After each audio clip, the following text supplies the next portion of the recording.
ኤግዚት ኤግዛም ዝግጅት ሞሮፍ የባለፉ ፈተናዎችን ላይ ፎከስ ብታደርጉ በጣም አሪፍ ነው። በየዲፓርትመንታችሁ እንግዲህ የባለፉ ዓመታት የ2017፣ 16፣ 15 ተመልሳችሁ እየፈለጋችሁ በየዲፓርትመንታችሁ ብትሰሩ የኤግዚት ኤግዛሞችን እና በየዩኒቨርሲቲ ያሉ ሞዴሎችን ነው በጣም አሪፍ የሚሆነው። የባለፉ ዓመታት የተፈተኑ ተማሪዎችን አንዳንድ ለመጠየቅ ሞክሬ ነበርና እነሱ ያሉኝ ምንድነው መሰላችሁ ብሉፕሪንቱ የሚለውና ፈተናው የሚወጣው አይገናኝም።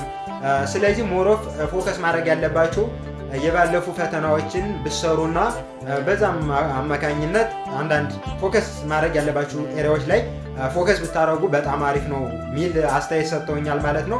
የኤግዚት ኤግዛሞችን እንዲሁም የሞዴል ኤግዛሞችን ጥያቄዎች እኔ ቴሌግራም ላይ ፖስት አደርጋለሁ ማለት ነው። ቴሌግራም ሊንኩ ባዮ ላይ ቲክቶክ ባዮ ላይ አለ። በዛው ገበታቸውን ብዙ ጥያቄዎችን ለቅቄያለሁ። እንግዲህ የማገኛቸውን በየዲፓርትመንቱ ለመልቀቅ ሞክራለሁ ማለት ነው። ገብታችሁ መስራትና ቸክ ማድረግ ትችላላችሁ። ቴሌግራም ገብታችሁ ጥያቄዎችን መስራት ትችላላችሁ። መልካም ጊዜ